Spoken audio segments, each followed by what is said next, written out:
Narito ang makwelang si Kuya AJ Garces, maghahatid ng mga balitang tampok, usaping patok at talakayang may hugot.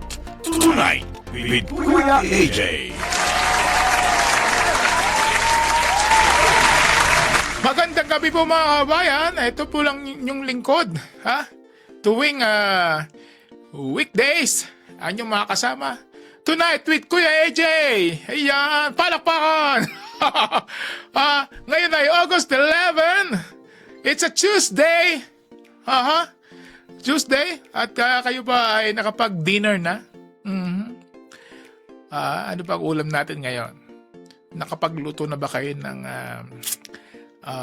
ang kinakain nyo ba ngayon ay adobong manok? Pwede rin ang adobong baboy? Ano, sarap naman yun, no? Lalo na kung, siyempre, kung kasama nyo ang inyong buong pamilya at sabay-sabay kayong kumakain. No? Yung mga lutong bahay, siyempre, yan ang the best. Luto ni nanay.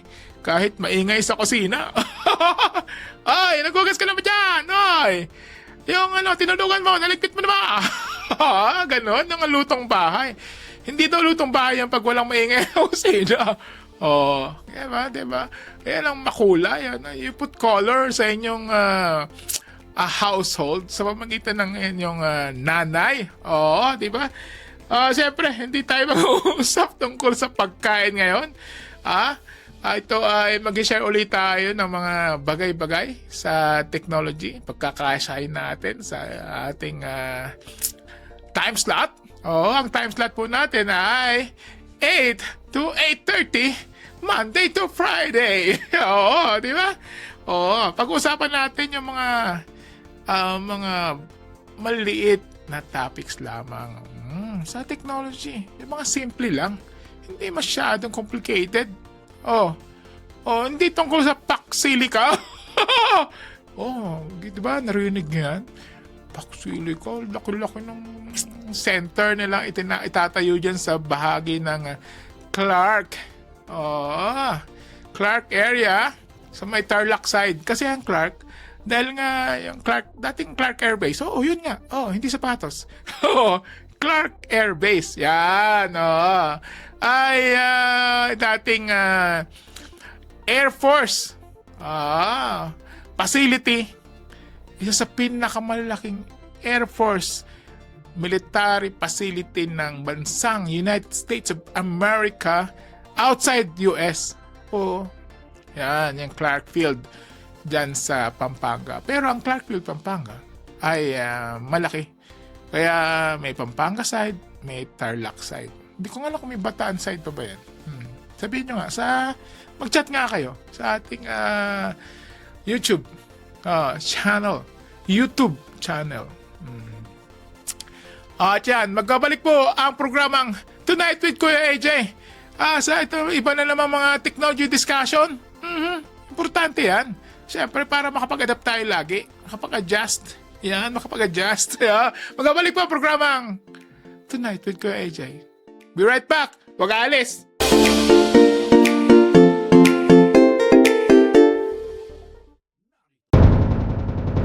Isagot kada kayo ni Net25 Baguio. Nagitikang runaan adaman, manipod amyanan aluzon. Daytoy, tindaman iti amyanan. Manipod Lunes aging ka Biyernes, alas 12:30 aging ka alauna timanen. Daman iti amyanan. Ilocano Newscast, Net25 Baguio.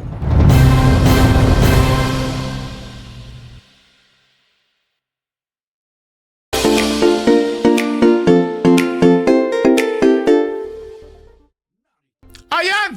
Andiyan na pala kayo. Nagbabalik po ang programang Tonight with Kuya AJ.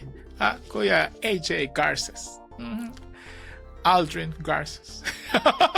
Ang gabay, parang nagpapakilala masyado. Hindi naman.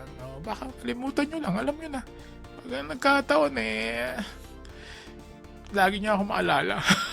Di ba? Masaya na tayo nag-uusap lagi tuwing gabi. Excited ako lagi na kayo ay makaharap ko tuwing gabi. At pag-uusapan natin tungkol sa inyong mga battery bank. Ay, battery bank. Power bank. Oh. Oh, may power bank ba kayo sa bahay? Oh, karamihan meron na. May power bank para sa telepono. May power bank pa sa ibang gadget. Meron bang power bank nga na pwedeng gamitin? Oh, malalaki. Oo. Oh, malalaki nga. Malalaking power bank. Hindi na power bank ang tawag Oh, ba't ka ba't galit ka? Hindi, nagpapaliwanag lang. Hindi power bank na power station. Station. Nakangiwi pa lang ganyan. Station. Dahil sa malalaki na pong, marami na, dati kasi cellphone lang. May mga butas yan, di ba mga USB port? Minsan 2, 3. Minsan pakapalan, panipisan na ngayon. Pero yung ibang power banks ay malalaki na. Medyo mahal nga rin. Pero pag-usapan natin, siyempre, general, power bank. Maging yan ay power station. Lahat yan ay may lamang battery. Di ba? Battery. Ano ba mga klase ng baterya? Meron mga tinatawag na lithium ion. Merong lithium polymer. Yung mga lumang type ng baterya. Yung cellphone. Huwag niyo nang buksan. Yung Apple. Hindi madalas yung binubuksan yung likod niyan. Yung mga Android yan, nabubuksan yung likod. Napalito yung baterya. Pero pag yung mga iPhone, mga Apple, dun sa service center mo, mas maganda para sure at may warranty. Yan. Pero, ang mga baterya po na ito, yung mga power banks, yung mga batteries na nagpa-power ninyong smartphones, laptops, iba mga gadgets, pati yung yung internet router sa bahay, na naman problema kayo pag biglang nag-brown out, wala kayo internet, napupunta kayo sa data, mahal ang data, 99 sa linggo, di ba? Meron na rin nabibili na power bank para sa inyong internet router. Kaya ito yung nauso nga rin, pati yung mga power station, yun na yun, mga dinidesign nila. Minsan may mga chargeable, rechargeable, kaya kailangan bantayan natin yung mga power banks natin dahil malaking gamit yan lalo dito sa norte. Sa norte. Kahit dyan sa Metro Manila. Sa norte, particularly yung sineservisan ng mga kooperatiba, minsan humahangin-hangin lang brown out na. Minsan mahaba, minsan scheduled. Pero pag humangin ng medyo malakas, ay, nako. Sakit ng ulo ng mga work from home. Nagkatrabaho sa bahay. Walang internet, walang kuryente. Ganon. Kaya na-invento yung mga power bank. Pan-charge, extra power to extend the power ng mga gamit nila. Pag yung mga battery ng laptop, ng gadgets, medyo pumapal yan ginagamitan ng power bank naglalagay ng gumagamit ng power bank para nagagamit pa rin yun yung mga gadgets hanggang sa mapalitan yung mga baterya nito. Ang mga battery po, kwentong baterya tayo ngayon power bank. Ang power bank ay may baterya sa loob yan. Maniwala kayo sa hindi, meron niya. Yung baterya. Yan, may baterya. Ngayon, every time na nag-charge ka ng iyong baterya, sino-charge yan, di ba? Sino-charge? Na 100%. Nakukomplete niya isang charge cycle. Kompleto. 100%. Di kompleto. Di ba? Madalas, na ang mga baterya ay mga 300 to 500 charge cycle. Ginaganyan ko 300, 500 charge cycle. Ibig sabihin, 300 times na charge mo ng 100%. Yan, 100% ulit. 100%. Bawat 100% isang charge cycle. Okay na tayo? Okay. So, karamihan lang, meron 300 to 500. na charge cycle. So, kaya nga, nakaka-experience kayo na yung mga baterya nyo sa bahay ay, minsan, bakit ganun? Kasi charge ko lang 100. Mamaya-maya, 50 na lang. O, ibig sabihin, yung buhay ng inyong baterya ay kailangang hindi pala kailangan, umiikli na. O, science na rin yan na time nyo na i-retire. Palitan. Parang awa nyo na. Oo, mapalitan na yan. Pag nakikita nyo, nag-degrade na. Kaya nga, ito ay hindi yan for life. Di ba? Hindi yan for life. So, meron niyang time to rest. Oo. Yan. O, kaya kailangan, ito yung madalas yung gamitin. Yan. Ay naapektuhan ng kanilang performance. So, na bumabawasan na yung kahit yung smartphones, di ba dati ganda-ganda maghapon na yung battery power niya without charging, kaya niya maghapon na bigyan ng serbisyo.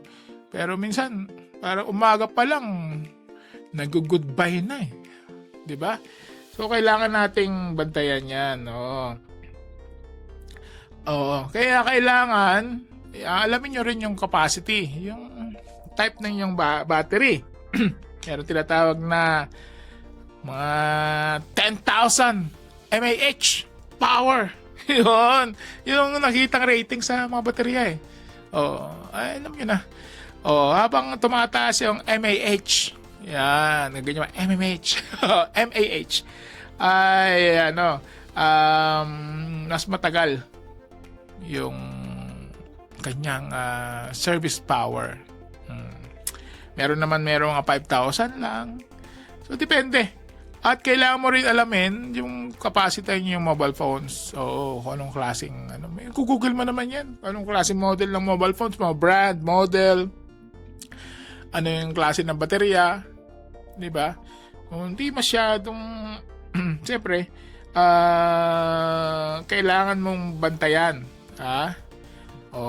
May sarili kasing baterya ang iyong cellphone. May sariling baterya rin ang iyong power bank.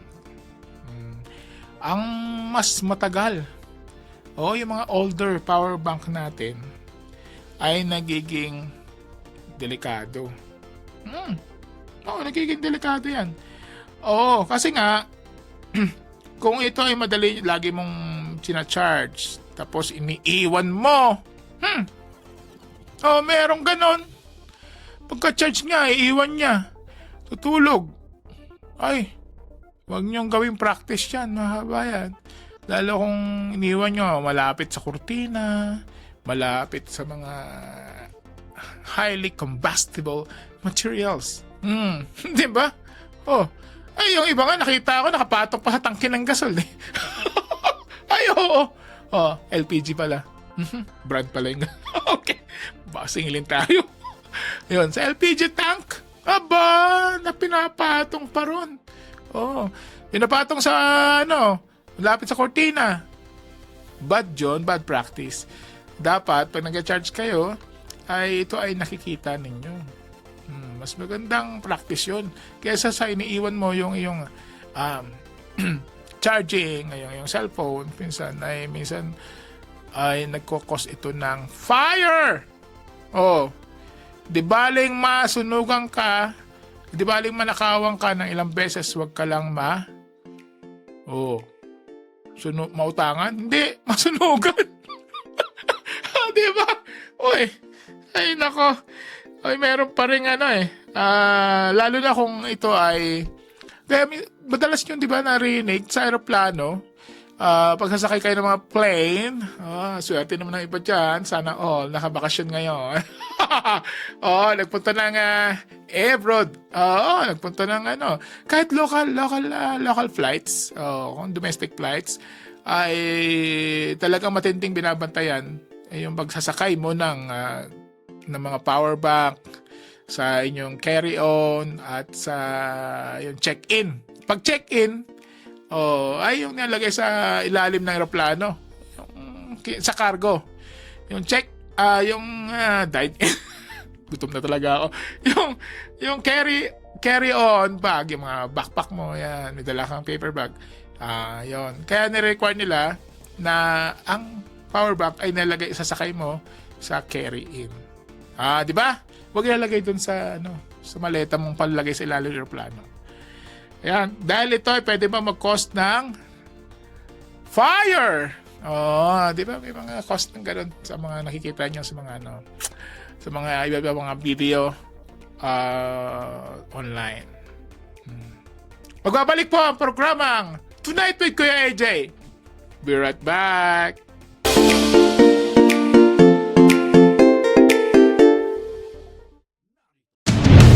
Abangan ang mga malalaking kaganapan sa Northern Luzon.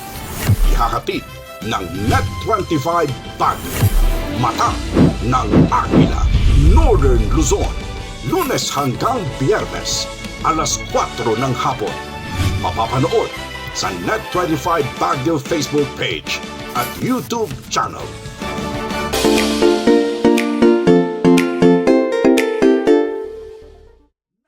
Ayan, welcome back po sa ating programa Tonight with Kuya AJ. Kanina pinag-usapan natin yung mga power banks. Kailangan natin secure at kailangan nating itong alagaan.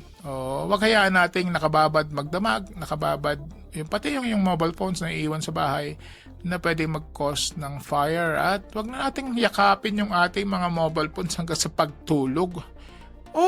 Wag na. Bigyan natin naman ng relief. Di ba? Bigyan natin ng space. Dahil maghapon na natin kasama yung mga mobile phones nyo. Tatayo, ilagay natin itabi naman. Huwag nang yakapin. At syempre, ito, dagdag pa nating usapan ngayong gabi. Ngayon ay, it's a Tuesday. Dahil nga, mga konting technology. So, ano ba pwede nating gawin? Na-experience nyo na ba? Na bumabagal ang inyong Android phone? iPhone? Android lang muna. Android lang muna. Android lang muna. Kasi mas maraming gumagamit ng Android. Hindi lang dahil Android. Marami ring mahal na Android phones, ha? May mga 20,000, 40,000. Depende sa camera. Di ba? Sa memory. Marami yan. Pero may mga Android phones rin na affordable. Kung gagamit ka lang naman ng tawag, text, social media ko, Facebook, Instagram, ano ba? TikTok. Yan. Pero kung ikaw ay medyo maselan sa mga quality ng pictures na talagang gusto mo, yung mga makikinis, talagang rosy cheek. May ganun, pero minsan bumabagal nga yung inyong telepono for whatever reason. Bumabagal yan. Ano mga pwede nating gawin? Kayo ba ay may teleponong letter S? Ayan. May gumagamit pa rin yung letter M? Parang konti na lang. May mga may mga yung mga eksperto na pinapayo nila na pag bumabagal daw, may mga nagtatanong sa kanila, kailan ka na ba mag-upgrade? Kasi mabagal na yung phones ko eh. Pero pag nag-upgrade ka,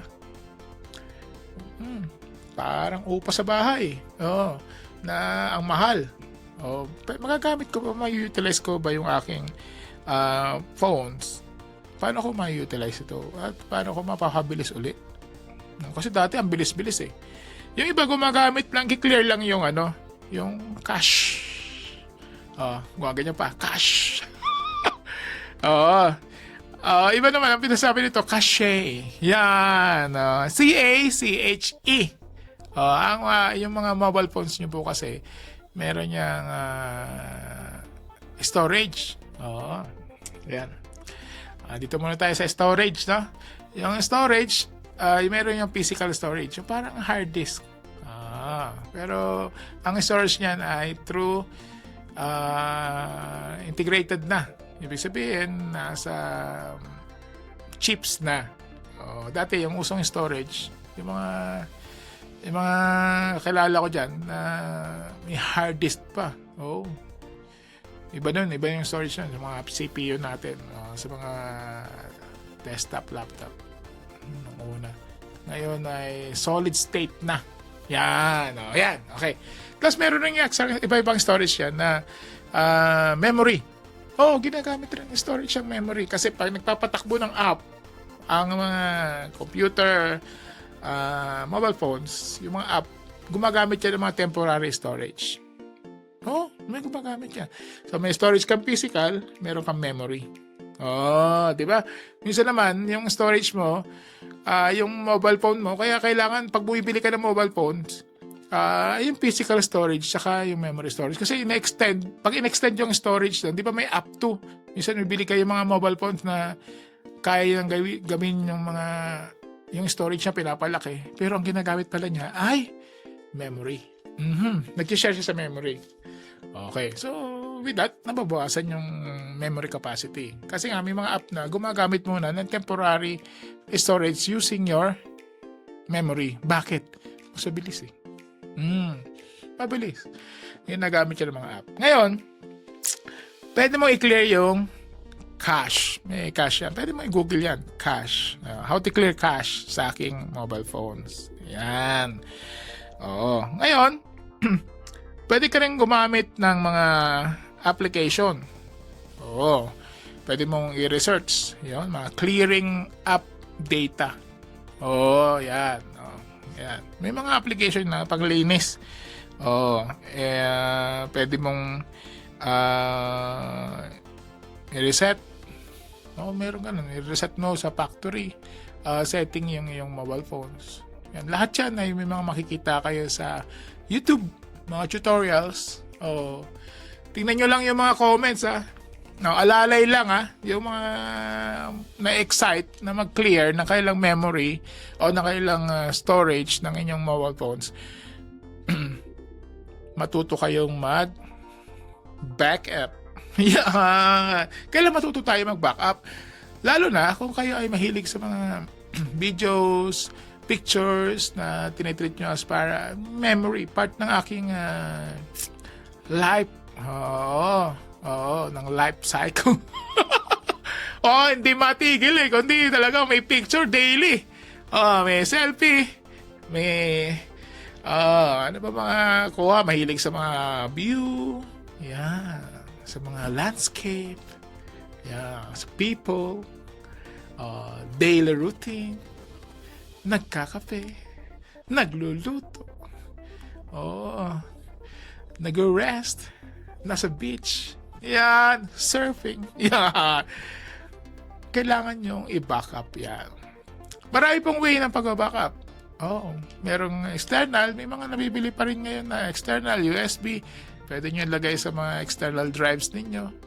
Marami na, mura na ngayon storage Kaya, bago nyo i-explore yung clearing your phone memory and storage yung storage, backup nyo muna para hindi kayo magkasabing Kuya AJ, nasa huli ang pagsisisi. Diba? Kuya AJ kasi sinabi sa akin, ito lang gamitin ko clear ka raw yung cache factory setting, ganon. Huwag ganon, dapat backupan. Dapat may schedule kayo na mag-backup. Pwede kayo mag-backup on the cloud. Ipaglilingkod natin sunod sa inyo yan. Yung paano backup on cloud. Pero, ngayon pa lang, pwede nyo search how to backup on cloud. Cloud, yung cloud. Pero nga, dahil nga tinasabing backup on cloud, ibig sabihin, nasa ibang lugar yon. Di mo alam minsan, di mo na sinasabi sa'yo. Saan na kaya yung data ko? Oh, pwede kayo mag-download na mag-subscribe. May mga subscription 'yan. May monthly, you have to pay this thing. Depends on how big the capacity. Normally in gig 'yan. GB. Yan. At syempre, at sa mga mahilig dyan mag-clear o maggamit naman yung mga mobile phones. Ayan. At may mga special listeners po tayo ngayon. Ha? At mga loyal viewers na talaga namang nag-aabang tuwing weekdays at weekend programs ng Net25 Baguio. Ayan. Ay, sina Ate Sheila Ronas Abad at Rudentor Abad. Oo, dyan sa may yan. Sa Baguio City. Galing si favorite nila, Ate Darla Abad. Ayan.